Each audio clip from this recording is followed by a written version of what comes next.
Hello, everybody, and welcome. I feel like this is the beginning of a podcast.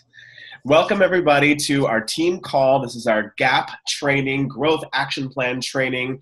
And today our topic is how to grow the why and how to grow your online presence.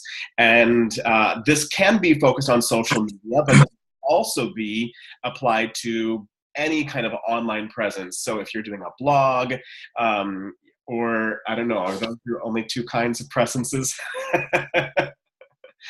Maybe. So I want to talk about the why is it important, and I think this is a very personal question that each of us can answer. So my answer is going to be completely different from anybody else's, very likely. And then we'll talk about some strategies, and I'll have a little helpful picture that will help us out to give us some structure of what we can do this week and put some plans in action to help grow our online presence. So first of all, let's talk about the why. Why is it important to grow our online presence? Now, if this is something that I know a lot of us have a lot of different reasons. So for some people, that might be you're growing a business. And of course, everybody's on social media, everybody's online, and it's hugely important to be attracting the kind of people that want to be involved with you in your business, and to make sure that you're getting a good amount of people so that basically the more influence you have, in fact, in terms of the larger numbers of people that you have, as well as the quality of the people that you're attracting, is super important to growing a business. I know some people, they have personal reasons why they might want to grow their online presence. All you single people out there, this is something that I know a lot of people, you meet your potential mate online. Very, very powerful tool. And it's also really fun. So I'm just curious to know, I'm going to open the lines up from my team, and just if we could go around and share briefly, what are some of the reasons why it's important to you to grow your online presence? Let's start with Austin. Hi.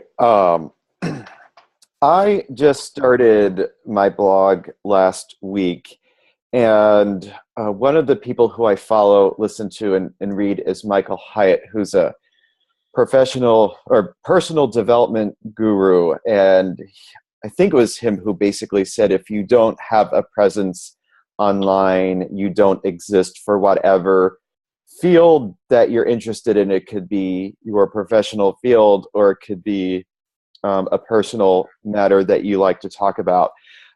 For me, it's important to contribute to the conversation. In my instance, it's professional concerns or matters. I'm a church musician, choir director, singer, and I just like being able to have a greater voice in my field. And hopefully with this blog, it can help lead to some really cool opportunities where somebody likes what they see, what I'm doing. They could say, hey, maybe we could ask Austin to do blah, blah, blah, whatever that is. I will add, and I think almost everybody who starts a blog thinks about this, is, well, is anybody going to read what I have to offer? Or, what I have to say has been said by a million people. Well, you are your own unique person with a special set of background and experiences. So you can talk about a topic and explain it in a way that only you can, and that may resonate with other people. So for me, that was a huge hurdle to get over, and I'm glad I got over that. That is awesome and spot on. In fact, that's one of the questions that I hear from a lot of people as well. Like, everybody's already heard this information, and I think your way of thinking about it is right on. And the truth is, not everybody has heard all of that information. Usually we are specialists in our field, and we spend time, much more time with that information than other people do. So I think we assume a lot more about what everybody knows. Yeah. Actually, let me say something based on that, because I had an experience that tags off of that. Is there's another church musician who I posted my blog on some Facebook groups. He found it and started subscribing, and then he and I dialogued a little bit over Facebook and had some questions for his setting, completely unrelated to the post that he had read. But there are these two websites that are like bread and butter for me that he didn't know. And so I was like, wow, this is really awesome. I can key him into these two websites that for me, it's just common knowledge, but for him was not. So yeah. Great example. Love that. Awesome. How about over to Vanessa? Why is it important for you to grow your online presence? Well, I sort of have two parts. One is that I am growing a business, and I want to connect with people that I want to work with, and the other part of it is that I'm interested in building community and connecting with people that I wouldn't normally be able to reach in my geographical location. So being able to reach people across the world is a pretty magical thing. And especially if you are sort of targeting a niche or a niche, depending on how you want to say it. Like if you're looking for a specific kind of people, social media is pretty powerful for being able to find other people who love the things that you do. So community is huge for me. Yeah. I love that. And you've got a really fun community of people around you. It's just us misfit toys. Just you unicorns. That's right. Before I get to Jason, I want to just say that Jason is actually one of the reasons why I love growing my own online presence.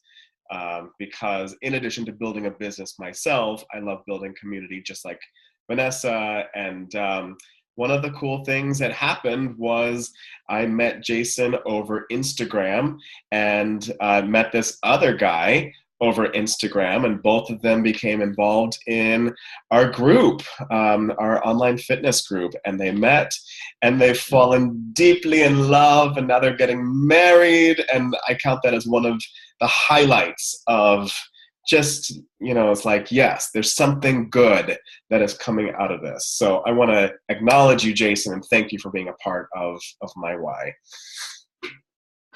Meet myself. Well, thank you for helping me find the love of my life inadvertently. You weren't even looking. No, I wasn't. So yes, true love does exist, and yeah, you can get your happily ever after, quote unquote. You guys are so cute together. Oh, thank you. Well, of course, I mean, nothing is like 100% awesome. There's always stress, there's always things, but what I mean is that, like, I know there's a lot of people who have like a cynical view on things, and obviously your view is everything, and I think it just helps to be in that better mindset, and then when you do have something great that happens, it just kind of, it reinforces you. It also maybe even surprises you a bit, it just kind of, oh, can you hear my dog barking? I apologize. Your dog has something to say. Yeah, he's like, come out, I need you. Shh. Yeah, but yeah, you're so right about the mindset. For sure. What comes up for you, and why is it important for you to grow your online presence? I would say, like Vanessa was saying, I would say in this day and age, everything, and Austin was saying, everything about being online is so important now. I mean, even if you weren't really, tech savvy or really kind of into doing things online, I mean, I never was big on social media. I mean, I'm still not on Facebook much, you know, but I think it's a great way to share and learn and obviously connect with people, you know, both that can help and you can help them both on a personal and professional level, you know. So without you being on there and trying to grow that, I mean, you're kind of missing out on so many potential opportunities for so many different areas of your life, you know. So I would say, and I think it also helps because if you have something to say or you feel like you can make a difference, and whether it be just brightening someone's day up or being a source of inspiration, like I don't have a massive social media following. I haven't tried to build a massive one at present. Even though it's important, it's not one of my biggest priorities in this present moment. But when I do kind of, especially when I kind of knuckle down with like my kind of professional and career aspect of my life, I think it'd be really, really big. But no, I think it, I mean, I've been told a few times that, you know, I saw your post, or, you know, I saw your thing on whatever, Snapchat or Instagram, and you know what, I just want to say it really inspired me that day. It really made me feel great, and you know, it kind of inspired me to do X, Y, and Z. And I mean, without me even trying to do that, realizing that, you know, you can be that source for people, that really makes me feel good, like I'm doing something. And also it helps with your sense of self-worth as well. It kind of helps reinforce good qualities, you know. So, you know, those are some of the reasons for me. Yeah, spot on. I love just, you know, all four of us, we have just something unique to offer into that conversation. You know, everything from professional development to kind of personal development and accountability, personal accountability. I know that's a huge part for a lot of people as well. So, you know, as we're having this conversation, filter everything that we talk about through the lens of why is this important for you? Like, what are you trying to accomplish? And even though like I came personally to kind of my own training and my understanding of growing social media through my business, it's something that has actually grown into so many other areas of my life. And I think these ideas and techniques and tools are something that can really benefit so many people, regardless of what their why is. So that's our beginning. Now let's talk about the how. Now we're going to have another session that's going to be talking about how do you expand your social media, like how to reach out to other people and how to grow in numbers, because that's very, very important. But what I want to focus on for today's topic is about sharing. About, you know, what is it that we're sharing, the content that we're sharing, you know, what is magnetic, you know, what is relevant, what is going to be attractive and most beneficial. Also, what are the things that maybe we want to stay away from? You know, what are the things that kind of chase people away? Because we definitely want to be aware of that as well, so that we can optimize every single interaction with what we have with people.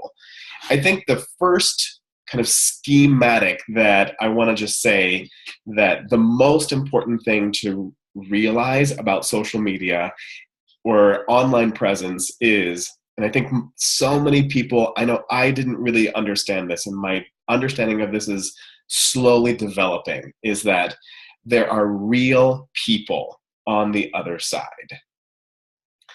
I think that when there are trolls online, that is a function of people have forgotten that there's humanity on the other side, and that's why people feel so comfortable being mean or aggressive and saying things that they would never dream of saying to another person face to face, you know, or to somebody that they love. You know, when people feel very isolated and, you know, they have some post where they're really kind of sharing their heart, and other people kind of like shy away from that. I think that's also a function of, like, we forget all the time that it's not just a screen. There are real people on the other side, and that is both the liability and the power of having an online presence. I like to say, if you're ever questioning, like, how should I write this, or is this post going to fly? Just imagine that you are sitting down with your best friend or a person that you like.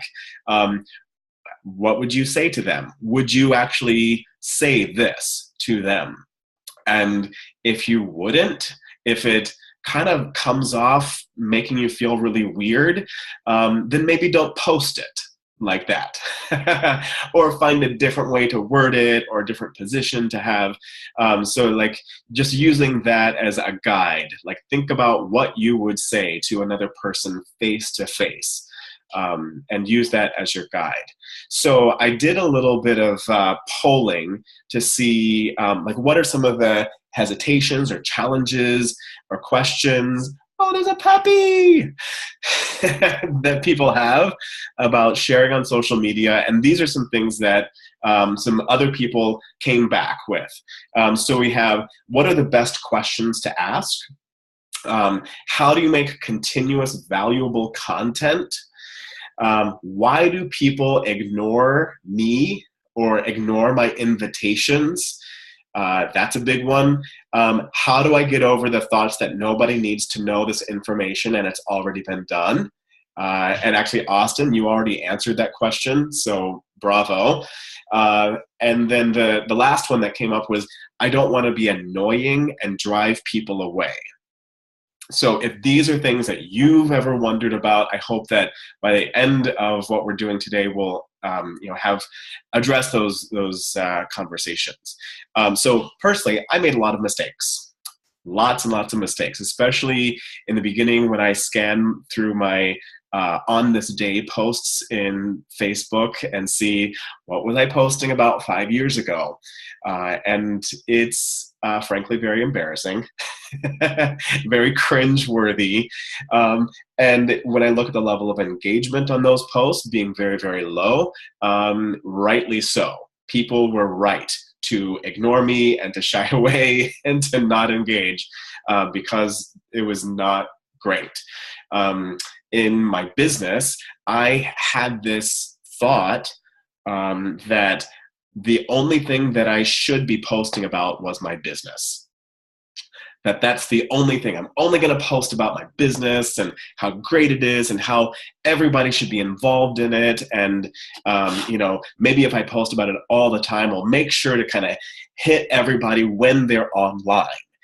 And the result of that was that people got sick of me posting about the same darn thing all the time. And it actually had the reverse effect. Instead of being more attractive, it actually became way less attractive. So I think it's because of that experience, I really had to take a step back and think about, what's the strategy? Obviously, in my business, I do want to sell. Absolutely. I'm not going to sugarcoat it. I want to sell things. But I also know that people don't like being sold. However, they love to buy. And that's the paradox. I love going to Macy's and buying a cute sweater. I love buying really great shoes. I love buying lunch at Chipotle. I love it. Absolutely. I love buying, but I don't like being sold. And so I had to figure out what's the difference. And even if you're not actually having some sort of monetization of what you're doing online, you are people love buying people, not in a kind of human trafficking way, but relationships.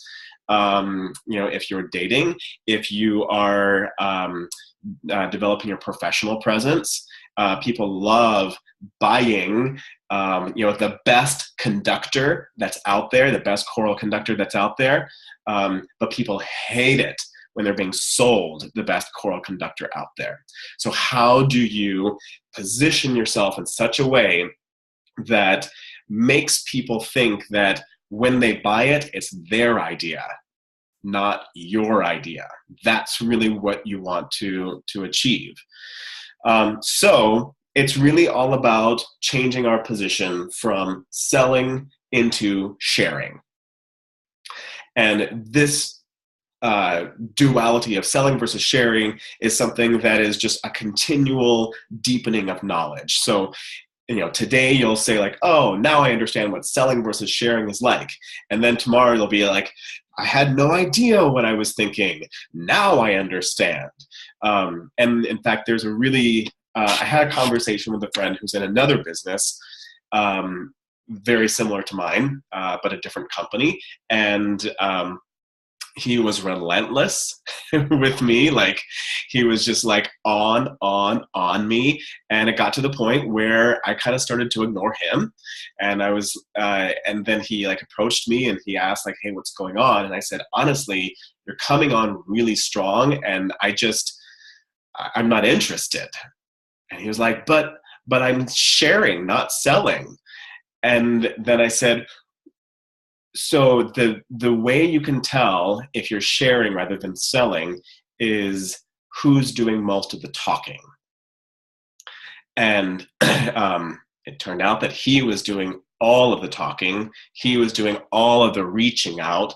And I was giving like monosyllabic responses, and he wasn't reading those signals. And so that's the first thing. Asking questions. If you want to be sharing rather than selling, the more questions that you can ask, the better. So even though asking a question is talking, it's actually an opening for people to talk themselves.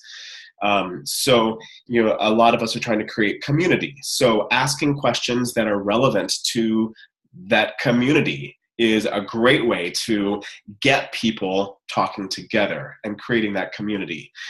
So I've been doing these overnight polls for several years, and it started slow, and then it gradually built up, and now they're kind of like an awesome thing that I love, like checking in on what are people saying to this question that we're posing. We're creating community around a certain topic and a passion. Probably one of the most successful ones has been, are you single or partnered? And there's like hundreds and hundreds of responses because that's something that's very relevant to my community. And so think about what that is for you. Like, what are the things that your community cares about, and ask questions about those things so that the wisdom of the community can come together, and the personal experiences of the community come together. And it's not me necessarily that's like being on high, I'm going to share all this wisdom and information. It's everybody coming together. And yeah, my name is at the top, and every time that overnight poll gets shared or somebody else sees it, they see like, oh, who's that random guy that posted this question? That's interesting. Oh, maybe we'll check out to see what he's all about. And that's where that connection comes from. So being in a position where you're creating community is, I think, one of the most awesome things about online presences, about social media in general. Like, that's one of the best things about it. Okay. So I want to get to a couple specific things, and then I'll just kind of go into my social media challenge. So I'm looking at my notes. Okay, a couple specific things.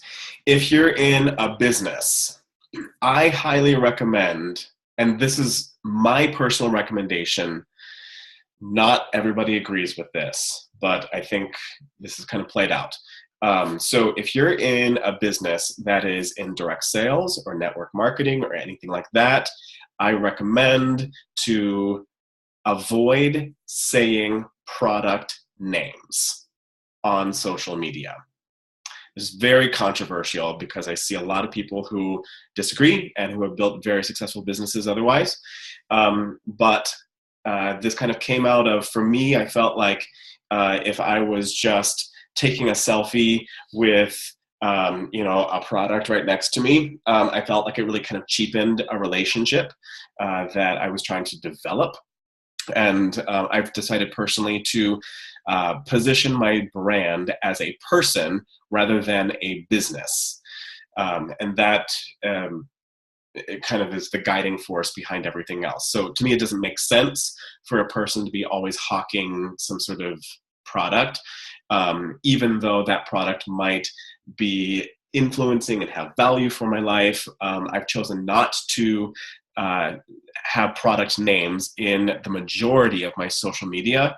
I don't even mention the name of the company that I work with, because the other part of it is I want to create mystery. Creating mystery, mystique, is the act of kind of creating a vacuum into which other people are sucked. And so, I want to be in a position where people come to me, where people ask me questions about, hey, what is this that you're doing? I don't want them to feel like, oh, I've heard all this information before. Here he is spouting off again, blah, blah, blah. It turns into the teacher in the Peanuts cartoons.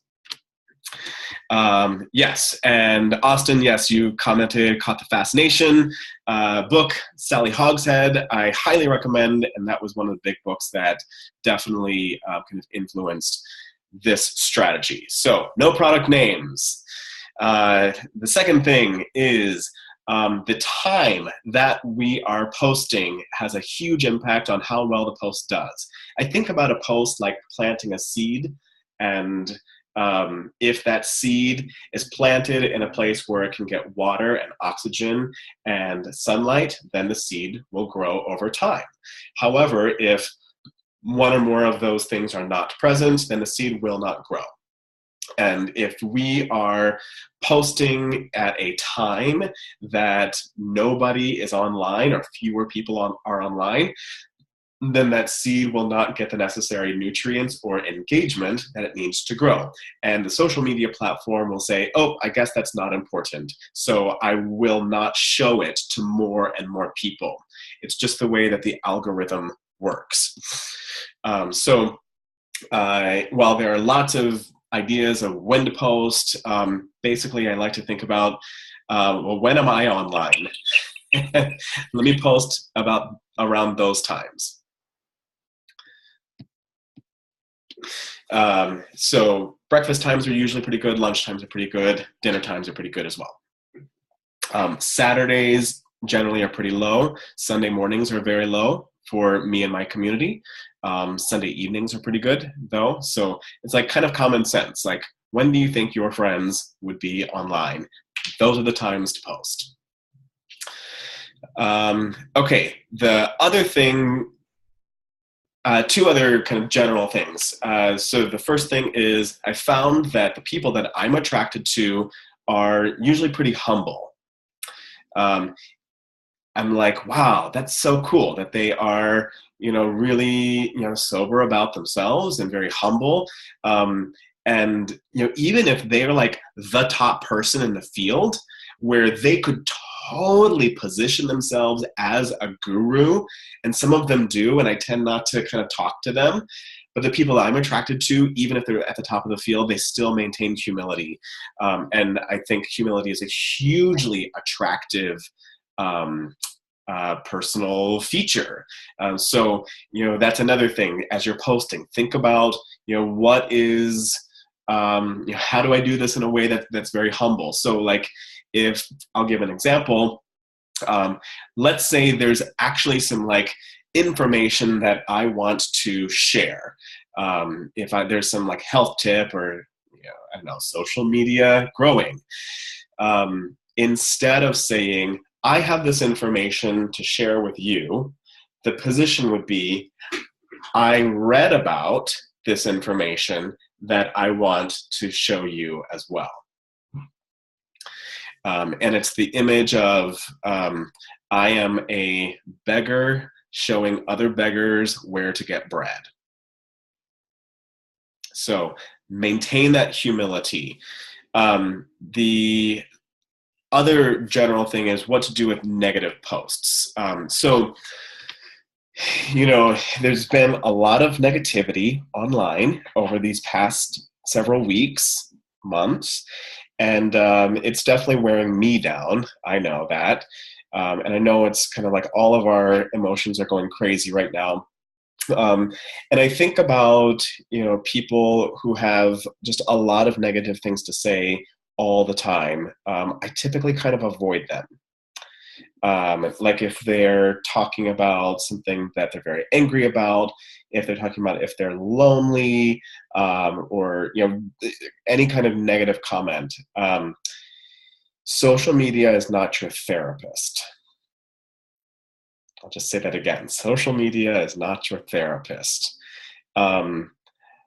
So if you need to talk things over, that's best done like face to face with a friend, a family member, or a therapist, or whatever it is, because we all have things that we need help with and support with. But blasting that out on social media is just not the function of it. And it's actually something that not only pushes people away in the moment, but it also will push them away later when they see you post something that they might want to contribute to. They might think like, uh-oh, this person is going to be like, latch on to me, or, make my life more difficult. So, that being said, sometimes there are terrible things that happen in our lives. Like I have a friend who, their dog just passed away yesterday. And they made a post about it, and they shared pictures about, with them, their dog, and shared memories with their dog. And, there's a lot of sympathy and love and support. And I think something like that is wonderful because it's important to them and their lives. And that post, I think, is important and needed to be done. If hypothetically, if they made posts like that every single day for the next 3 months, then that would be kind of crossing the line into what I think would be best handled with a face-to-face conversation, or, with a therapist or something like that. So it's okay to share negative things, but you have to think about, is this something that's best for a therapist, or for like authentically letting people into our lives, which is very important. Okay, finally, I'm going to actually share this in our group, but I've made a social media challenge with some post ideas that each one of us can draw from. And so I'll read it out loud just so it's on the recording, and then I'll post this in our group. I made a cute little graphic of it. So here are some ideas of some things to post. And I know a lot of you are doing this already. In fact, if you want to take this challenge, pick one of these a day to post for this week. Just do like a little 1-week challenge. There are more than 7 of these, so you can choose which ones are most relevant to you. So number 1, food with recipe.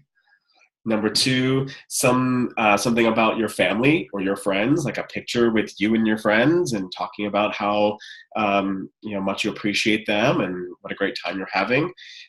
Workout pics, questions. We talked about questions. People love giving their opinions online. Like that's one of the most effective things about social media, is giving opinions. So go ahead and use that. Like ask for people's opinions. An A-B comparison between, like, do you like this sweater or that sweater? Should I get my hair cut, short, or, keep it long? Like things like that are really great. Having a picture is really effective as well. Sharing a funny story. Funny humor, lightness is social media gold. If you can find a way to inject lightness and playfulness and humor into whatever it is that you're trying to promote, if it's a choral career, community building, or whatever it is, if you're looking for a mate, that is gold. Gold, gold, gold. I can't stress that enough, because everybody's life is super stressful, and we go to social media as a release and it's an escape. And if we see other people who help us to feel better about life and feel like maybe we're going to make it, we're going to latch onto those people. So be playful, have fun, share something funny. Self-deprecation is great if it's not super depressing.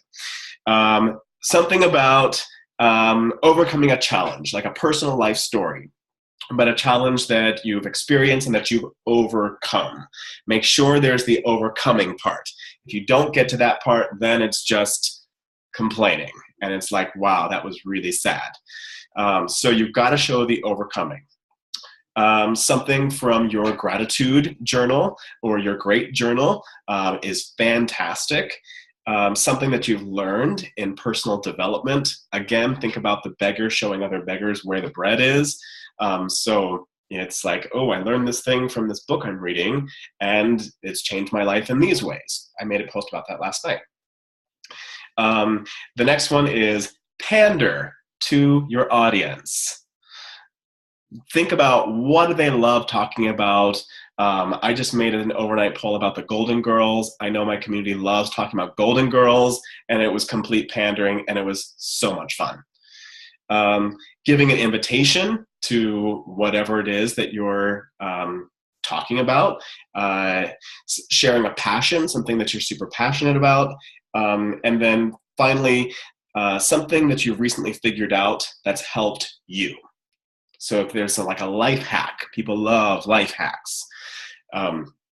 Something that's sharing value to other people. So I'm going to post this in the group. Our recording's just about to go, but this has been the why and how to grow your online presence. Thank you, everybody, for so generously offering your personal life experiences, and I look forward to seeing our social media challenges this week.